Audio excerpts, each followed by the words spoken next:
Hello, everyone, and welcome back to On the Curbs IndyCar edition. I'm your host, Nate Woods, and I'm joined once again by my co-host, Mr. Thiemo Albers-Daly. Thiemo, how we doing? Much like last week, just about recovered from what was quite an exciting race. And I think nothing against Detroit, but we weren't expecting to be quite on the edge of our seats after Indy 500 like that. It's a difficult bar to get over for whichever races immediately afterwards. So Detroit had its work cut out, right? But it delivered in quite spectacular style, I thought. How about you? Yeah, about the same. I mean, finally had kind of caught up on rest and thought, well, okay, this will be uh, a nice easy race to Easy. ease back into the rest of the season with. And much like previous years, I think this race kind of sneaks up on the calendar and you don't remember like, oh, this isn't a very exciting race, but it it delivered once again. Kind of brings you back and like, okay, now I remember why we got Detroit on the calendar. And straight away, I think from first practice, the highlights package I saw for it anyway. You were saying towards the end of the Indy 500 review about the dual pit lane that they have there that Mm, they've now got in Arlington as well. And that you weren't the biggest fan when it came along first, but now you're kind of warming to it. They had the first shot where it was green flag. Clock was running in first practice, and every car just kind of swarmed at once. There was this beautiful yeah, shot from up high, and I thought, from up above. nah, Yes, I you know saw what, that. Nate? You gotta change your mind on this one 'cause it's pretty deep. Yeah, yeah, no, I've changed my mind on the double lane pit road. It makes for obviously less time on pit lane. I mean, Hmm. these cars are on and off and like F1 quickness, where Getting you're there. only spending 30 seconds on pit lane, and uh, yeah, I think that overhead shot. I agree. That was pretty spectacular. So, before we get into the race, we did have a bit of news that came out yesterday. Hmm. Unfortunately, former Indy 500 competitor Rick Treadway passed away in a motorcycle accident. He competed in one Indy 500 in 2002, along with 11 races across 2 seasons in IndyCar, with his best finish of being fifth in Texas.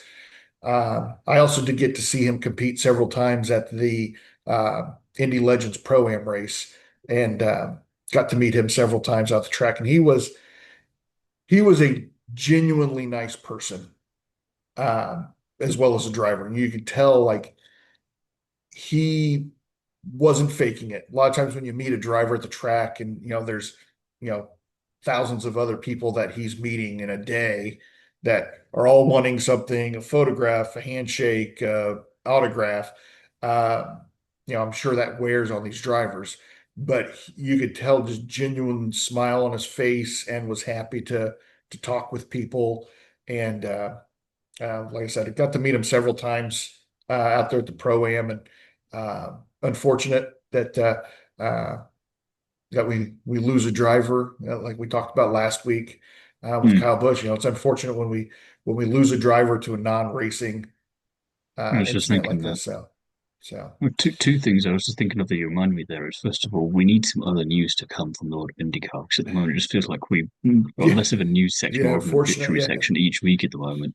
And my other notice, or observation rather, is that who haven't you met? Every time we do one of these as well, it feels Uh, like, oh, I've got a story about some time I met them, and it's great. But I'm like, how the hell do you keep doing this? well, so you spend enough time in Indianapolis, you're gonna bump into people just out on the street. I mean, like I Hmm. mentioned before, I mean, Tony Kanaan and I shop at the same grocery store. And I've still got so it in the show notes for every episode that if you want to find more innate, you can find him getting cut off in traffic by Tony that's Kanaan. that's right.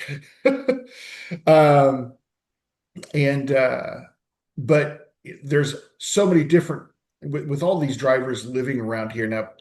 Rick didn't live here. He had moved to Florida, even though he was a native Hoosier. Um, uh, but still was a face that you could bump into in the month of May. Mm. Now you get a lot of these drivers that are kind of, I don't want to say anonymous, where they may have only raced one or two races, but that still puts you in a class well above Oh yeah, anybody still very else. rare to be an Yes. IndyCar driver of any Yeah. kind, whether it be for 10 races or, Scott Dixon's, God knows how many at this point. Right. Yeah. So, yeah, it's just kind of neat. You just bump into somebody and you never know. Every time you go out, you have a chance of having dinner with somebody. I noticed They that, call it the motorsport capital of the world for some reason. I'm guessing this might be one of them. Looking at the lap by lap notes that you've put down, and I was having a bit of deja vu from last week with the Indy 500 going. There's a lot here if we yes. combine this with the team by team analysis, because it feels like this could be just a whole recap podcast in itself. Yeah, I think we can probably, uh, Everyone's mentioned at some point, I feel yeah, like. yeah, the first half of this race felt like it was going to be an unusual Detroit race because you go back Mm. through our previous Detroit street races and we had 8 cautions in one and 7 cautions in another and 6 cautions, and we made it through the halfway point with only 2 cautions. I'm thinking, wow, these guys are Two racing kind cautions, of but a clean. lot of action. It's Yeah, clean, but somehow no contact. And yeah. then, And then we got past the halfway point, and then everybody decided to start playing bumper cars, and there was some broken toys and hurt feelings. oh, there were some hurt feelings. All right, we will get to that. Yes, yeah. Um, let's go ahead and jump on into the team by team analysis because I think this is probably going to be the best way to probably dissect what A happened. lot of going back and forth here, I think. Yeah, yeah. Team Penske, Joseph Newgarden, definitely not the best qualifying effort for him, qualifying 21st, but did manage to pull out a top 10, finishing P10. Scott McLaughlin starting second, or I'm sorry, starting third, and looked quite racy throughout the race, but ultimately finished 19th. We'll get into him in just a second. And then Mm, David Malukas, tough crash in, was it practice or qualifying, qualifying? Yeah, first qualifying. session of qualifying, um, hitting 2 walls and really tearing that car up pretty good. Uh, Qualified last and ended up somehow managed to gain some spots, but I think that was mostly through attrition and finishing 18th. Yeah, you say this about Newgarden, but at the same time, he was coming to the track with a boot on, matching one Mhm. still from Rossi, and Yeah. they were questioning in commentary throughout, primarily Buxton, saying, I would not be surprised or blame him if he just pulled off to one side and went, you know what, guys, not today. But Yeah, right. that's not really the Joseph Newgarden way. And despite qualifying in 21st, gets the best result of the three of them in Right. Yeah. Penske, despite one of his teammates qualifying in third place. So quite an admirable effort, I thought, from him. And I caught onto my fantasy IndyCar team just after qualifying, and mercifully they don't lock it until just before the race. Mhm. Unlike with F1, where if you miss it after qualifying, you're kind of screwed with whoever Right. you've got. Yeah. Um, I had Newgarden in there. I thought, oh no, I don't know if this is going to help or hinder me because I know he can get through the field, but he's obviously not in his best form right now. And Detroit it's bumpy, it's unforgiving, it's Right. incredibly narrow. And somehow that worked out for me. I'm like, you know what? I'm glad I stuck the course with him. I thought, you know what, let's just go for it. Yeah. So Um, I did hear where they did have Felipe Nasser there at the track yeah, in the event that Newgarden wasn't able to. I had done a Uh, bit of sim work as well to get familiar with the track yeah. for IndyCar purposes. I don't know how I you like could. that they had that. Yeah, I don't know how you could simulate a track that's that bumpy. Oh, it's easy. You get one of the old arcade games where it just vibrates every time you do something. Have some guy standing behind you shaking the seat. Just throwing rocks. Yeah, Scott McLaughlin, he he looked like a rookie to me with some of the moves he was doing out there, especially with that fight he had with Will Power. Jeez, I think that we can was just go ahead something. and we can go ahead and rip the Band-Aid off this right now and talk about McLaughlin and Power. It makes for interesting TV Oh, anytime you so, can such great TV. anytime you can work Will Power up into a frenzy and stick a camera in his face, there's gonna be I good had things always happen. wondered, we've got the infamous footage of him, saluting the crowd from way Yep. back when. And I thought that's kind of a once in a driver's career sort of moment. You'll get similar ones, but you won't get that exact sort of thing or a worthy sequel. You hope for it, Mm, but you don't know what it would be. We got the sequel. I didn't want it yeah. under these circumstances, but we got it, and Yeah. I just thought we've got a new updated version of that Well, for didn't this we time. have And as they said in commentary, clearly he was just saying cheerio. yeah, I think didn't we get a double bird from Will Power at the season finale last year as well? He had a hybrid issue. That's I think asking a lot of my memory. I I, won't I lie to I I you. believe yeah, I think he was the one that had the hybrid issue and flipped off race I believe it the control. year before because of his seatbelts. I'd understand that, but Yeah. I don't know about last year. I'd have to go and check that. But yeah, Yeah. such a such a messy race from McLaughlin. Felt like Yeah. up to that point he'd been solid. He Great had been. Yeah. qualifying, decent following the pack. There was that gorgeous battle that they all had for the lead between like lap 30 and lap 35. Power Mm. had got ahead of Below with that brilliant overtake, and then it was him, Below, and McLaughlin, and I Mhm. think Kirkwood at that point, Yeah, Kirkwood was there and they too. were Yeah. just nose to tail, nose to tail, nose to tail, nose to tail, and I was like, this is some premium box office stuff. This is the sort of you were expecting at the 500 and you got, but you're not expecting it on the street circuit. Yeah. And they just somehow managed to do it all so cleanly and so nicely throughout. And I thought, just give me 70 more laps of this and I will be happy. And then McLaughlin just decided, I've had enough of playing nice and just kept driving into Will Power. Yeah. Just kept And he driving and saw that replay of the car yeah, the front of the with car coming off the Semi ground going with power. airborne. Yeah.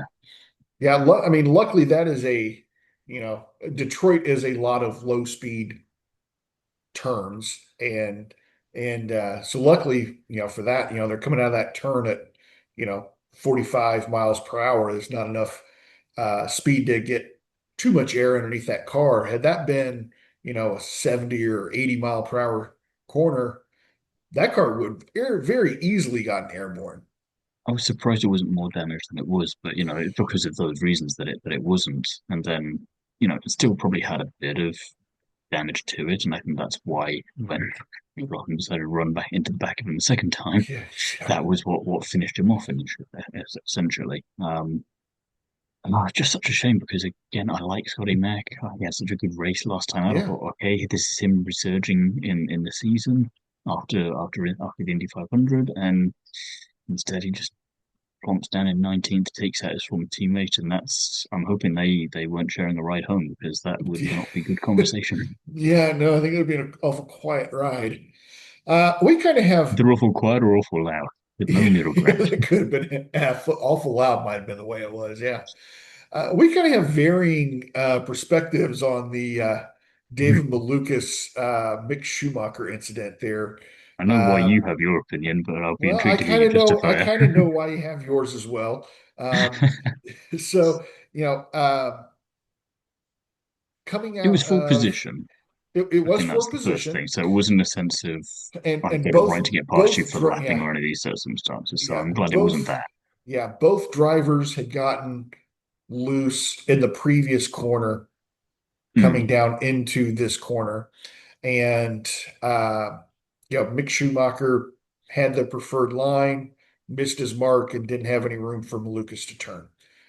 Which who was the driver that was immediately behind them that was able to skate right There through? were a couple of others. It might have been Ferrucci at that point. He No, seemed to just be everywhere. I don't. I keep wanting to think it was Kirkwood, but I think he was further up. But yeah, at that point. But yeah, we can play armchair team leader the all episode if we want, but yeah, I think it was just an on-track incident that uh you're trying to make a move in an unopportune part of the track, and just didn't work out for Lucas, and Hmm. he got caught out. So I think he I would think have, I think because of without that, he that. would have much had a better day, of course, but you know No, no. But I think because of um squirreling with each other that they had in the previous corner that you mentioned. You could sense an opportunity to get past at a place where you don't traditionally see a lot of Mm. passing. And I think that was the undoing. It was sort of, you know what Detroit's like. You've already fallen victim to it once this weekend, and I know you're not in a position you want to be, but is it worth being that close around that particular part of the track instead of just waiting a few more corners? You've got that little tight twitchy section, but then you do have a straight down before you've got like an ultimate and final corner where you could maybe do a dive down the inside, which you've seen there, or you've got the start finish straight, or you've got the long straight into it's not a massive track. And I just thought he seemed to be just getting a bit too impatient with, I don't like where I am and I want to get Yeah, past. And, yeah, it was a shame because up to that point, I think Schumacher as well, he was doing so well. He was potentially running in podium positions at one point, and I don't think he mm, would have finished there, but it yeah, looked like he was on for a top 10, which would have been, again, I was like, finally, we're getting some yeah, like when Will took the lead. I'm like, okay, Detroit's the place. And I'm like, son of a, this race is not doing it for me. The two people I just want to have a good, clean race for once. So, yeah. I Team think, Penske just messy yeah, overall. I think fortunately for this team, the track that we're going to next week uh, is one of their better tracks, especially for Newgarden. Hope so And for their sake. I think the track also suits Dave Malukas well. And Scott McLaughlin's come a long way on ovals, and so I think this will be I'm going to say now this should be one of the best outings of the year for Team Penske. I am going to clip that and hope one way or the other I can use this next week. For, if Scott McLaughlin can avoid Will Power. Before or after he gets onto the track. Right, right. Arrow McLaren, yeah, pretty decent weekend here for this team. Mm. Pato Ward qualified seventh and finished fourth, just off the podium. Christian Lundgaard finished right behind him, qualified fifth, finished fifth. And then Nolan Siegel, uh, decent weekend for him, qualified 13th and finished 15th. But yeah, I think all around this was a good outing for this team. What amuses me most is that Ward and Lundgaard, with all of their push pass, could not get past Graham Rahal, who had one Yeah. second of push to Once, pass towards the end. And if anything, he was closing up to go but yeah, and ahead instead of falling to the ground. And this is two races now where we've seen Rahal on the podium and the driver behind him chasing him down has had an awful lot of push to pass left. On that you know, occasion, it was David Malukas. On this occasion, it yeah, was Pato Ward. I'm just like, how are you two? Like, no offense, Graham, but they should not be staying behind him. What's yeah, happening? It's quite interesting to watch. Like, it's still a very solid result. It's just amusing that of all the drivers to be ahead, it's Graham Rahal in what is appeared to be a renaissance for him. yeah. On the IndyCar website, the results page, there's a lot of statistical pages that you can pull up. Lap Hmm. by lap summaries, pit stop summaries, section times, full race rundowns. One thing I wish they would have a report for is when drivers are using their push to pass, because Hmm. I feel like That'd be they a were fun graph. talking, yeah, I feel like they were talking about Graham Rahal having 1 second of push to pass left, like 20 laps from the end.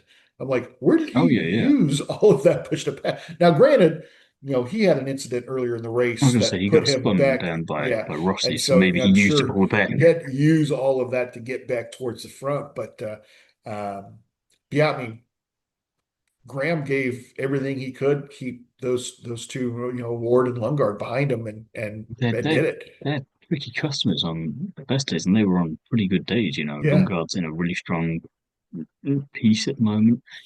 Terrible Indy 500, but won the race before, top five again. yeah, Award, I think he's only finished outside the top five once this season. Um, so these two, they were really solid, and it just surprised me that they couldn't get any further ahead. You'd think maybe a try. And I know the tire life was coming into it as well, but I was just it tickled me. And I think Nolan Siegel as well, surprisingly positive yeah, again. yeah. I don't know if I think we maybe have given him enough shit, but it's finally working, Well, and it's We going into the mentioned it. ether and it's getting to him. Yeah, we mentioned it in the last episodes. Like these drivers that we traditionally talked about as not being the the cream of the crop, and they were kind of these drivers in these top tier teams like Siegel and Simpson, and to a Hmm. lesser extent, Stingray Robb. All You three know, this week. all three this week and last week. These are drivers that finally have started showing not promise, but showing us why they are at the teams that they're at and that they Mm, deserve to hold these spots. Um, yeah, I mean, Siegel ran in the top 10 on merit for big mm, sections of the race. And so, it's really good to see him starting to improve. And, we mentioned it last week as well, where it's like, we're seeing marked improvements by these drivers, which is what you want to see. You don't want yeah. them to just be the third wheel in this team and suffer until they get released and replaced. And, you want to see drivers improve. And we're getting to see that firsthand, which is really neat. The only unfortunate thing for that on Nolan's front is that if they're all doing it, that getting into the top 10 by the end of the season, as Tony Kanaan's threatened him with, is going to be even trickier than it was before. Yeah. So he's still somehow in a precarious position despite improving. So Yeah. we need a podium from him to make. That's what I'm going to say. Uh, You never I think know. you never know, and it is possible. If You I get told you we're going to circumstances. get three podiums and five races with Graham Rahal all before the midpoint of the season, would you have believed me? No, I would Maybe not not. have. Yeah, So it can happen. it can. Andretti Global, kind of up and down. We talked about Powers uh, on track antics with McLaughlin. Started second, finished 22nd. Kyle Kirkwood, of course, was our runner up after starting sixth. Super strong outing for him. And then Marcus Ericsson, who, sometimes we give some shit to on this team, qualified 10th and actually finished eighth. So, great outing for him as well, all things considered. Yeah, I still think despite the way Powers race ended, it's a good race weekend for the whole team because it was only up to that point in the race that it went bad for him. He was having a good Yes. weekend up to that point. Was so close to getting pole. It's just Yeah. that darn Pelot again. Um, and then got taken up race through no real fault of his own. Um, Well, let's so I not say think it wasn't any fault of his own. I think eh, I know which way I'm putting more of the percentage, put it like that. I think these are two tough drivers that were just in the heat of the moment were just beating and banging like they were in a stock car.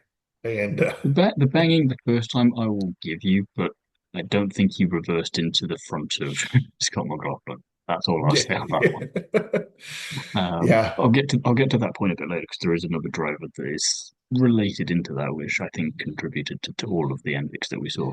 Um, but Kirkwood, I think it was a shame we couldn't see him fight Polo at the end, but I liked his Polo thought process potentially towards the end. Well, that's what I've decided he's done. In that, okay, I can't go and get him. The tires are done. I'm not going to compromise myself further by losing this position. I'm going to get second. That's a lot of solid points. If he has a bad race next time out, I'm back in it again. The gap closes right up again. So because coming into the weekend, the gap was much smaller between first and fifth, I think, than it was last year. I think the gap between first and second coming into this race last year was like 90 points, and right, this year it was top five were covered by about 90 points. I was like, yeah, that's much better. I can work with this. yes, So I like that Cook was maybe thinking in heads up way there. And Ericsson, yeah, it's I like it when we can say nice things about him. yeah, yeah. He was rewarded by driving clean the whole race. Mm, Kept his didn't car see off the that much of wall. him. Didn't see that much of him because at a race like Detroit, not creating headlines and highlights is how you make top tens happen. So, um, raced clean, kept it off the wall, and was rewarded. With Kirkwood, I think had that second, I think it was the second caution that came out where Mm, Pelot and a small group of drivers had pitted before the caution flag. I think if that would have fallen a little bit different, Kirkwood would have had a much stronger shot at this, and actually probably would have been in a defense at the end to take a win with Pelot behind him. I think. with the way the tire Drivers has strategies such played good out. luck Yeah. with everything that it's kind of impossible to Yeah. counter that. Yeah. And yeah, we did ultimately see, you know, I know that there were a lot of drivers that were a little salty when that caution came out. And, Polo was one of the few drivers that already made their their stop. But, that's just how racing works sometimes. And you got to work your way back up to the front, which Kyle Kirkwood did a great job with. Ultimately, I think at the end of the day, we saw where there was a bunch of cautions towards the end that kind of even keeled the field a little bit Hmm. uh, to kind of It's file just the everybody tire back life in where in they the should. end. Yeah, it really was. And he was on the softs where Pelot was on the hard tire compound in that Hmm. last stint. I think that's probably what made the difference there. Like I said, I think it would have been a lot different had that same tire strategy played out, but the cautions fell different. If you would have had Kirkwood out front on those softs and Pelot trying to pass him on the hards, I think we would have seen a lot better battle there at the end. Graham Rahal wins in Detroit. There you go. Um, Chip Ganassi Racing. Obviously, Alex Pelot sits on the pole, goes out and wins the race. Um, Scott Dixon, unfortunate hybrid issue for him. He had some choice words for that system. Qualified fourth, finishing 24th, and then Kiffin Simpson qualified 17th. So not terribly great, but knocked it out of the park and finished in the top 10 with the ninth. Or what I want to do with Scott Dixon now because he appears to have fixed my criticism of stop qualifying badly. It's annoying me to I'm finishing badly. Yeah. Damn, that's not. It wasn't a trade off for one for the other. I want both to be good for you. Um, but yeah, he was not happy at all. I obviously immediately thought back to the very first hybrid race that we had with IndyCar, and Dixon was the first victim to it then. And he came on in the interview with Georgia, I think it was, wasn't it? And said, "Why would anyone buy one of these?" Which I just thought was a brilliant and feel-good moment. It was an interesting weekend, just on to go off on a tangent slightly. With okay, his hybrid was one of the few to have issues in the Honda Mhm. side of things. Yeah. Chevrolet, though, 8 Chevy engines changed before the race even started. And then we Yeah. saw further engine trouble. And we had this Insoncio and 500 running as well, if I Mhm. remember correctly. So, Yeah. not great when you then have Honda locking out the podium at this race, which At is Detroit. Chevrolet's backyard. Chevrolet's backyard, exactly. Yeah. So that's Uh, something to keep an eye on. I don't know quite what, but I would be maybe a fly on the wall for a couple of those meetings going, we need to get to the bottom of this if there's just to make sure there's nothing common about it. I don't know if you want it to be one commonality between it all or if you want it to be multiple bugs with that. I don't know which is the preferred option. Either's does good. does that mean we're going to get a Penske 1, 2, 3 when we go to Markham in Honda's backyard? Ooh. Ooh. Well, only if Scotty Mack ends up on top just to annoy you. Would um, oh actually would you then be in favour of Markham if David Maluka's won that? um, I've kind of softened on Markham. I was thinking about this on the drive into the office this morning. I'm like, I have to wait to see how that circuit actually plays out. Give it one shot. You know, we gave Thermal Club a shot, and after we gave it a shot, we're like, well, this is garbage. And then they decided they wanted to give us more garbage the following season as a points race. Um, and so, You love I it, have to. really. No, absolutely not. Absolutely not. We can do a whole episode on the why I hate Thermal Club. So, but Mm. the yeah, with Plo winning, I think a lot of that, we mentioned before, kind of aided by a timely caution for him. The Mm. race could have played out a little bit different, and he still would have been there fighting for the win at the end, but I think it would have been a much different fight for him. Um, with Kiffin Simpson um, finishing ninth, I think that's a good recovery for him because he did have a penalty Mm. in the race for his Yeah. contact with Graham Rahal, who obviously also had a great recovery. Um, but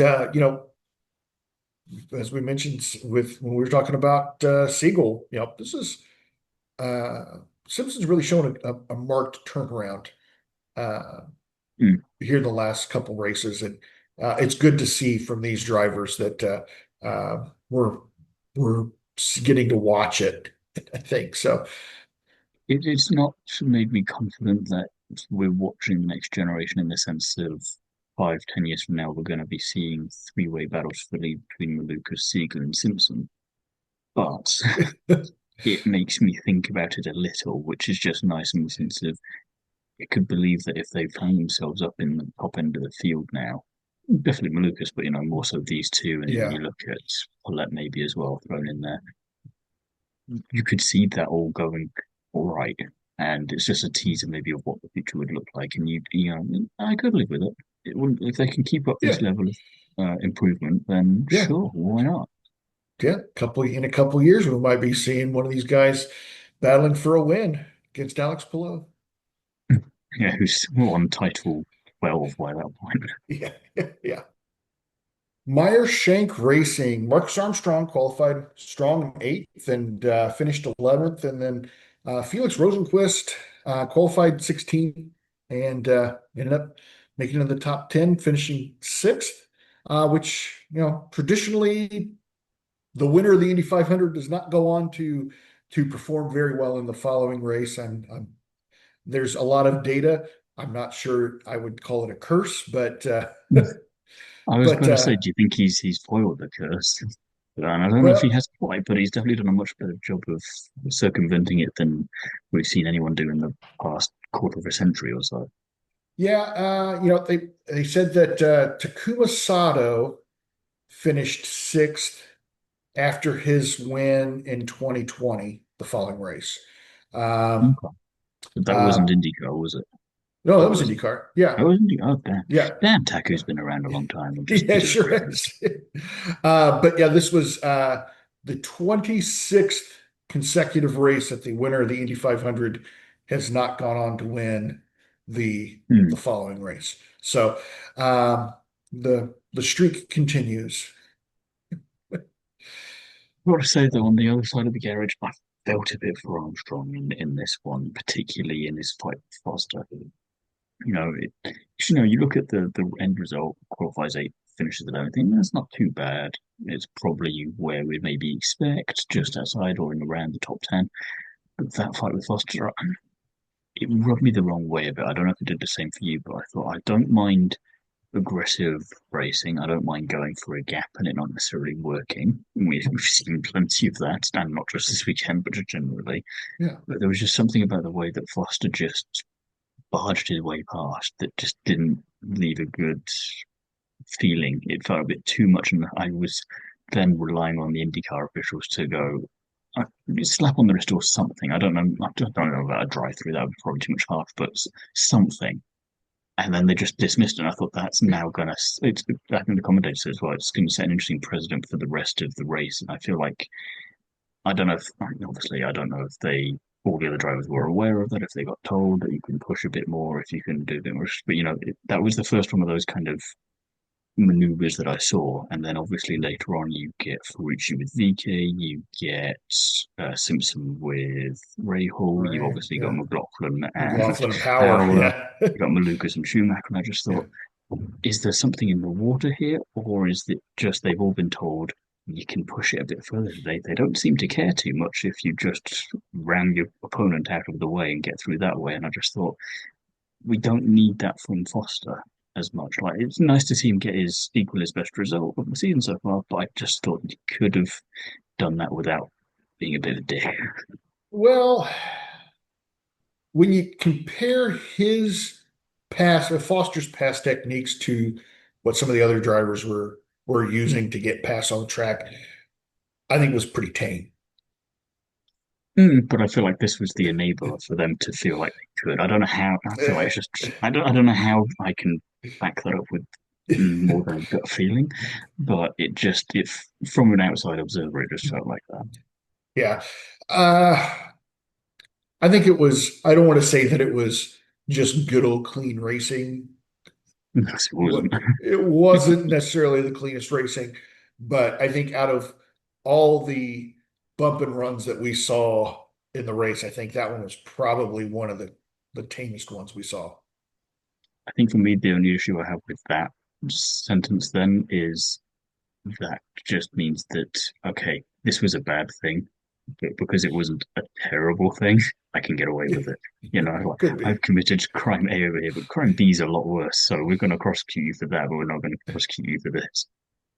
It was that kind of a vibe for me, but I just thought, not as you could, much like all of the other overtakes that we saw of that nature, or the failed overtakes in some of the cases, like you could have just bided your time a little bit or been a bit smarter about it. You didn't need to drive quite like if this is Indy next, I can understand. You know, you're still learning, you're still proving yourselves, but you're at the top tier or one of the Yeah. top tiers here.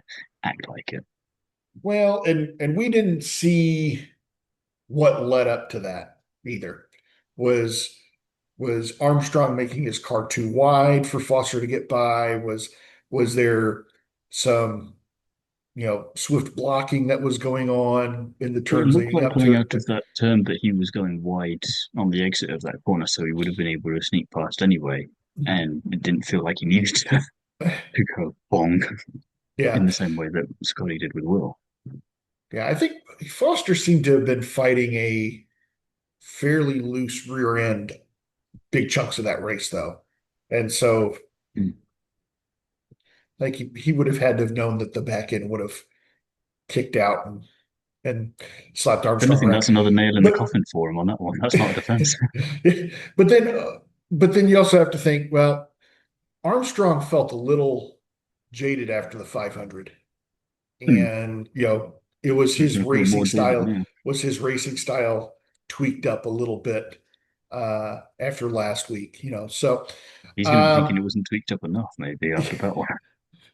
yeah, I can't put all the blame on Foster on that one. It sounds like you're ready to write that story. I'm not. Hey, I'm not saying all of it. I'm just saying like 90-10. Yeah. All in all, I think, good weekend for the team. I mean, could have been worse, right? When we talk Hmm. about a sixth and 11th place finish after I, you I run love I one and love where five in the you're going with 500. this with the segue for the next team. Could have been Oh, worse, right? well, Yeah, it could have been. yeah, yeah. Nice segue into Ed Carpenter Racing. Alexander Rossi qualifying 14th, finishing 17th, and then Christian Rasmussen qualifying ninth, made it into the Fast 12, and then finishes last. Would you like to read my note for this?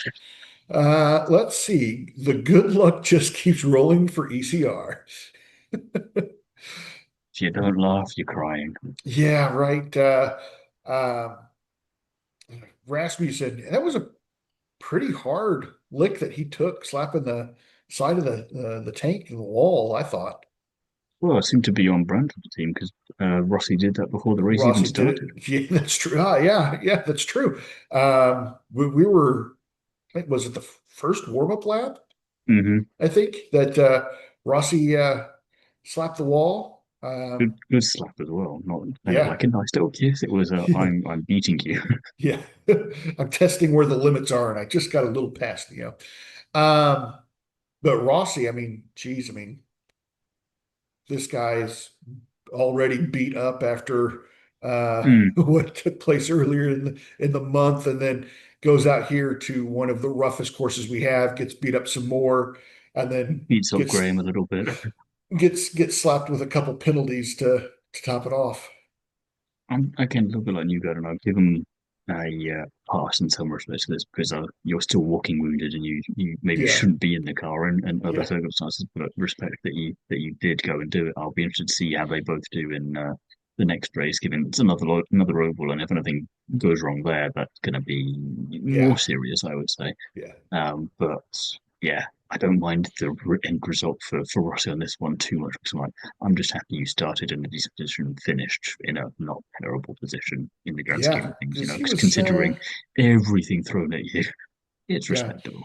yeah. With his late race penalty for avoidable contact, he did finish the last car on the lead lap. Um, could Don't have ruin raised my that, fun. yeah. Yeah, they when he got that second penalty, which was a stop and hold for 15 seconds, Hmm. the broadcasters mentioned it's like, oh, I don't remember the last time somebody got hit with a stop and hold penalty. Late immediately So went to South. I went to my stack of paperwork and actually was not as far back as I would have thought. Ah, okay. When Uh, did we have it then? First race of the season, St. Pete, first Oh, lap. this year. Stingray Rob, avoidable contact, stop and hold for 30 seconds. That was when he Stingray caught Rob. up Was Ferrucci it and Schumacher and Ferrucci? Yeah. Schumacher, yeah.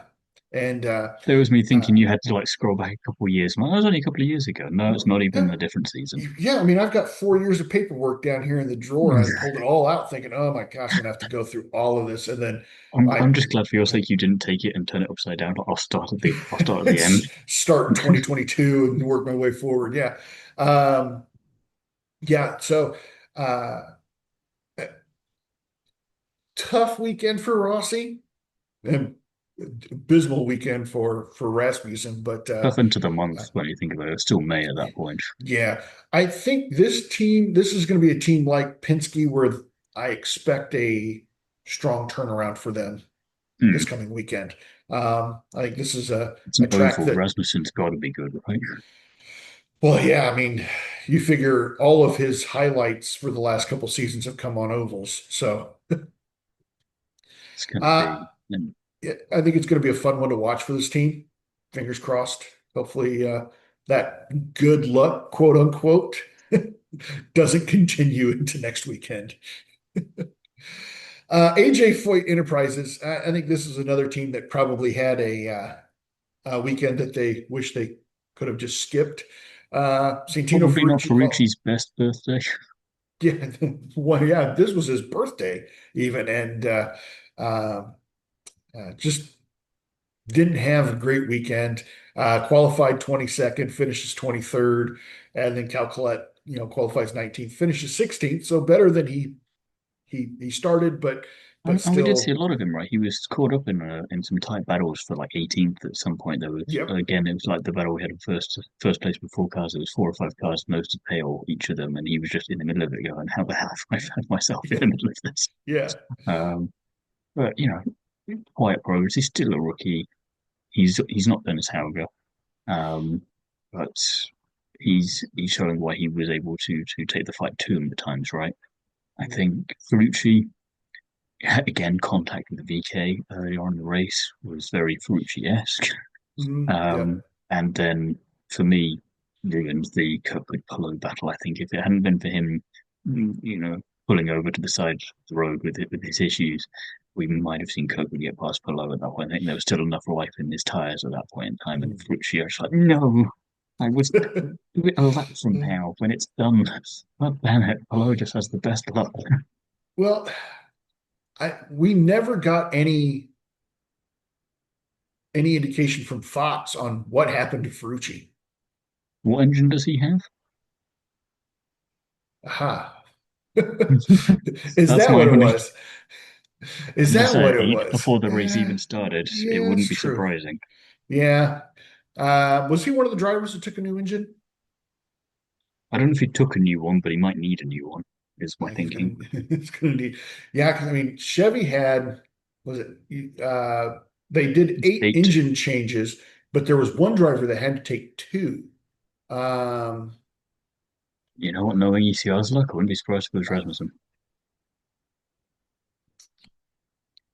I don't, I think it was Circle back on maybe, that one. yeah, I have to circle back to that. But yeah, I remember hearing that somebody had to take two engines this weekend from the Chevy. It was a valve issue that they'd had. So I don't know if it Yeah. was Oh, what yeah, yeah. It's valve issue. So I remember writing that down somewhere. yeah.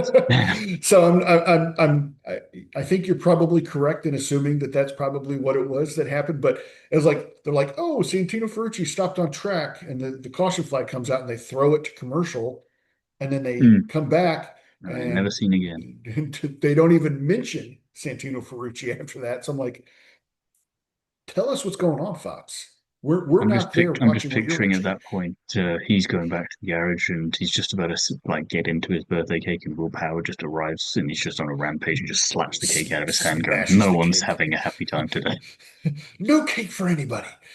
Yeah, I think Cal Collette, you mentioned him in the same breath as Dennis Hauger, and I think that's probably He's fair. closer to Hauger in the way that Abel was not in the same postcode Foster last year. Yes. And I think when at the beginning of the season when we heard that Cal Collette was coming to A.J Foyt, we scratched our head a little bit and like, this is, the driver that finished what fourth or fifth in the Hmm. Indy NXT series last year is who you're tapping to bring in to put the fight to Hauger.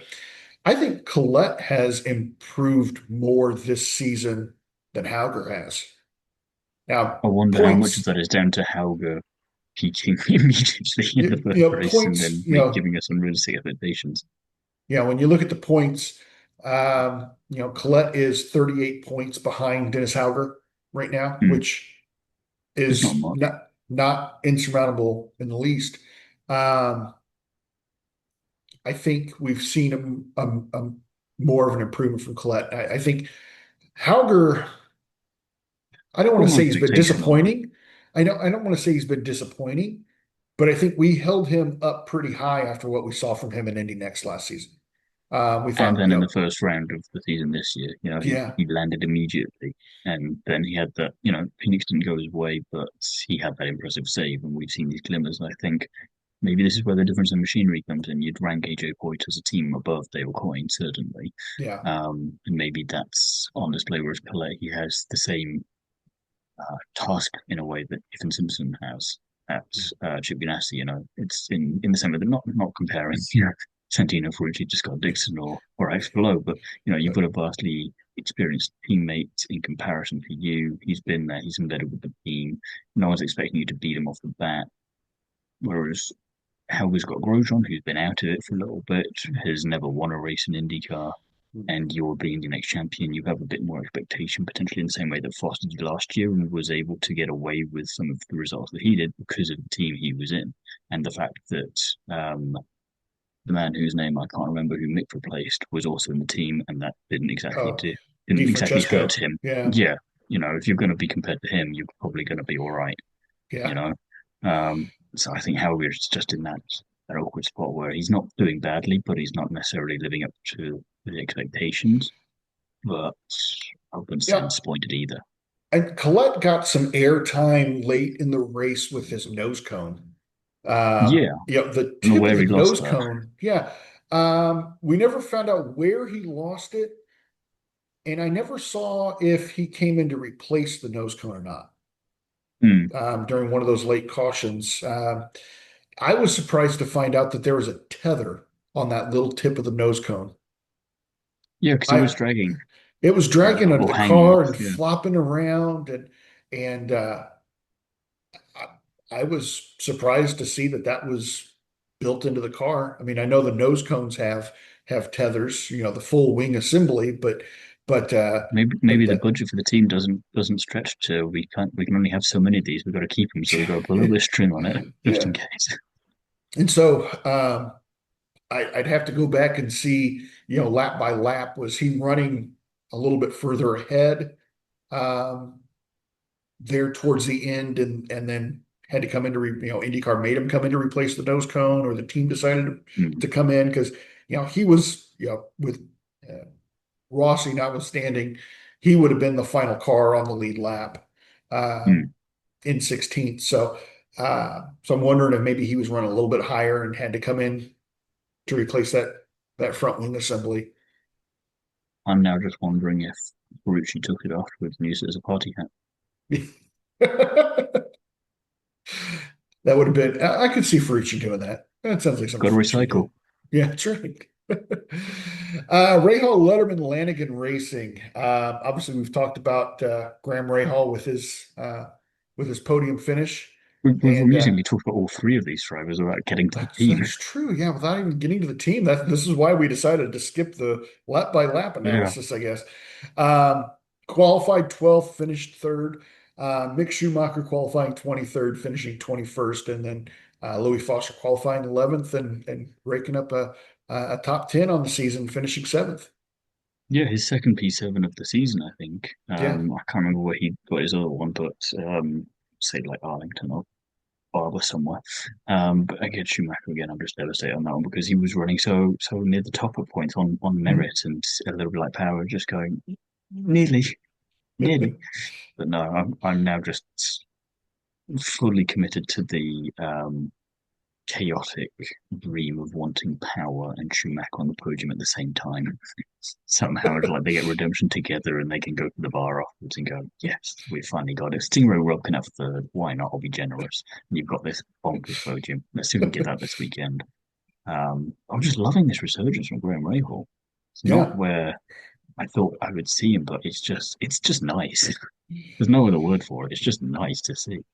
Yeah, this is the first time since 2020 that Graham Rahal has three podiums on a season. And here we're It's only at not race done day. yet. We're not even halfway into the season yet, and Hmm. uh, still some races out there where he's strong that we can Mm. see him easily rack up another couple podiums this season, which I'm not a is betting great. man, but I would maybe stick $1 on a win at some point. I can't. I feel like I'm more confident in it now than I would have been a year ago. Um, yeah, Just cause yeah, dollars a dollar, I mean, Graham Rahal is moved up to ninth in the point standings. and he's So, not a million miles away from like fifth. I think. I'm not right. expecting him to get into the upper echelons, but he's going to be a thorn in those people's sides. You figure he has five top tens on the season as well, um, which kind of groups him in around the guys that are around him in point standings. I mean, he is 1 point behind Joseph Newgarden, who has I a would win this love season. to tell you this before the start of the season, just to see you spit whatever drink out that you were having at that moment. So, still has only led one lap on the season, but uh, Hey, hold on, anything from Scott Dixon the 500, as long as you lead the last lap, doesn't yeah, matter how many it of them you doesn't leave. matter how many you lead. That's right, exactly right. So, we talked about Schumacher. I think the racing incident that he had with Malukas. I think we can chalk it up to that. I mean, both of these drivers had a poor exit coming out of the uh, I the think you and corner I were always going before. to disagree agreeably on that one anyway. Yeah, we can diplomatically write a narrative for those drivers, I think. So, but yeah, Foster, you kind of gave him a little bit of shit, but I think P7 is a good weekend. I mean, obviously, making it into the Fast 12 in qualifying Hmm. showed that he'd kind of figured it out. Um, Oh yeah, like McLaughlin, up to that point, no issues. It was just after right. that point. Yeah. So, uh, Dale Coyne Racing. I think probably could have been a better weekend for them. Roman Grosjean qualifying 20th, finishing 20th, and then Dennis Hauger qualifying 15th and finishing 13th. Um, I I think did if have to laugh a little bit in the this is so unfortunate, but of course it happened to Grosjean sort of way that he's running okay. He's not high up in the echelons, but he's not at the back either, and then just minding his own business and then yeah, gets just punted get by taken Rossi. out Yeah. by Yeah. Rossi of all people. There you Yeah. go. Oh well, never mind. Good try. Yeah. And I think who was the other? Was it Siegel that was running with them? I think so, yeah, I 'cause he think that just was able to avoided. got through and was able to avoid it. Um, I think he got past Rossi on that move as well. Yeah, I think I can't remember because I think Rossi was trying to get past Siegel, and Grosjean was ahead of the pair of them, I think. Mhm. And then Rossi just overcooked everything, Yeah. slammed into the back into Nathan Nolan's just, "Yeah, I'm just gonna, you two do your thing. I'm just gonna Yeah. go ahead I'm and gonna just go get right around onto this the corner. inside. Yeah. Um, yeah, however, he looked good at points. I Hmm. think uh, like I mentioned before, I'm not seeing the marked improvements in his racecraft that we're seeing in some of these other drivers, like Collette. And uh, I don't want to say he's just driving status quo, but I think we went into the season really expecting more from him after what we saw from him last year. I would also just go, I mean, I know we talked about this a bit before. as well. But I think Louis Foster, he had not as dominant a season as Santiago, but he had a pretty dominant showing in his own Indy next season when he won the championship. And he still then had a lackluster first Oh, that's season, but we true. let him get Yeah. away with it in some ways. So Yeah. um, I'll be interested once we get to the season end how we compare those two in their first seasons of IndyCar against each other. Yeah. And again, we'll have a bunch more data by then as well. Yeah. Well, we've got a whole other half of the season to go. So We're only just getting started. just getting started. Juncos Hollinger Racing, Renus VK qualifying 18th, finishing 12th, and Stingray Rob qualifying 24th and racking up a 14th place finish for him. His best finish of the season, Is it really? P14. Yeah, What I had to see because I was like, I don't think I've seen him that high up. And sure enough, I think 17th sure. was maybe his best 17. up to that Okay. point. BK, like we were saying last week, I was pleasantly surprised, but then remembered I shouldn't be. So that is going to be my new my new thing from now on with him. So it's like 18th to 12th. Yeah, why not? Let's get in again. Yeah. After having contact with Carucci, again, Ferrucci. rookie driver Yeah. having to recover. Yeah. I'll take it. Yeah. Um, much like um, with Graham, you know, being involved in an earlier incident on track and then being able to show that you can work your way back up through the field. I think Mm, 12th those are all place good. finish doesn't feel indicative to the weekend that Mm, Renus VK could have had. I think no, I agree. that could have easily been a top 10 for him. Um, you know, I don't think, and going back and looking at the replay of that incident between him and Ferrucci, I think that was maybe just another one we could chalk up to uh, Racing incident. just a racing incident. Maybe Ferrucci was a little bit You're inclined aggressive to say with, not because of Frucci's history, but in this case, yeah. it's In this probably case, I think it was probably just he was trying to move on the outside and it just didn't quite pay off. And uh, that just that's what happens when you're on these tight road street courses like this. So yeah, Stingray Rob, great weekend for him, 14th place.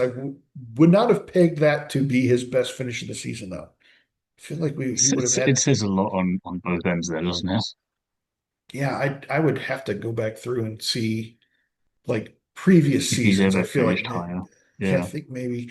Um, Yeah, so we had a little bit of a shakeup in the point standings. Of course, Pillow is still leading, 327 points. Kyle Kirkwood has moved back into second, down 62 points. Malukas falls back to 79 points back. And then we have McLaren bringing it in. We got Lundgaard is in fourth, 101 points behind, and then Pato Ward 107 points down. So not as big of a gap as we saw at this point last season, but uh, Also not looking great either. yeah. Now we are going to a track that, obviously Pillow is not an oval course specialist, Hmm. where, someone like Malukas might have a little bit better uh, outing there, and gain some points. You look in you know, let's see if we now that top 10, obviously Joseph Newgarden, he's 140 points back, but he could make some gains. Very, very strong track for him. Graham Rahal, you know, going to be a fun one to watch as well. So I think this coming weekend in Gateway is going to be kind of a test for Pillow. I think if Pillow can rattle off a top 10 or even a top five this coming weekend, It's gonna look uh, even worse. it's going to be an ugly second half of the season for a lot of these drivers that are trying to chase him down. So, Hmm. who was I think looking at the notes here for our hot, not, and hard luck awards, I think we are kind of in agreement. I think. Yeah, Uh, I'd say so. Um, we went for the same hot driver. It had to be Graham Rahal, going for an yeah, explosive. See, it was 2-1. Graham Rahal. It's just because I think, yeah, you know, even without the spin, we'd have chosen him, right? So with the spin on top of that, he Yeah, still manages to get up there, holds off those two McLarens, like I was saying. It's just so funny. I loved it. yeah. I'm giving an honorable mention to Stingray Rob for the hot driver. Something you didn't think you would do at any point, I'm sure, but here we are. Yeah, yeah. Here we are. Crazy season. Uh, I think the not hot section is kind of where. You you've misspelled your driver. um, you picked Scott McLaughlin. I picked Will Power. Um, I think you know what you meant to do there, but I'll forgive you. I'm just assuming this was done late at night and you didn't realize I did this immediately after the race. So, it. um, I think for me, willpower, um, I think part of it was the emotions that he was showing once he got back to pit lane. You know, I think he's just so done with the bad luck that he's having this season. It finally boiled over into you something. know, it, I really hate to see this happen in his career, as long of a career as he's had, and as Hmm. successful of a career as he's had, to move from one top tier team to another top tier team this late in your career and then not have any results to show for it. I'm still one. I could almost give him hard luck in this case, but uh,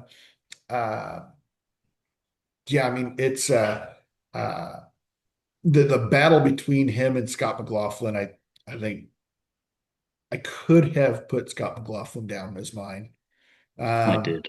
but and you did, but I think we kind of diplomatically split that once again there. So um, you had willpower down as your hard luck, along Purely with because of the fact that he had no luck this season. So aside from that third place in Arlington, he's just had the yeah, definition of hard luck, if you like, all year long. But yeah, yeah, we were in agreement otherwise. Scott Dixon, qualified yeah, fourth and then hybrid issues. It's not the way you yeah, want to go, is it? yeah. And this is another driver that's had an illustrious career that Mm. we're we hate to say it, but we're almost at the sunset of these You careers. keep saying And it, and I'm trying to get you to not say it. I know, but neither one of these drivers are going to be A.J Foyt, where they're racing, well into their 50s. I don't think this is a Don't sport challenge them. where this isn't a sport where you see drivers running full time, you know, when they're pushing 50. And Mm. not to say that they don't have um, great, Capability. great things left in the tank, but yeah, I mean, it, I think this was definitely a weekend for Scott Dixon that, after having hybrid issues in the past and already not being a fan of it, and And then also coming coming here, close to being winning the 500 as well. He was right? leading Yeah, for a significant portion of that and then gone again. So yeah, yeah. maybe not the 2 weeks he would have wanted.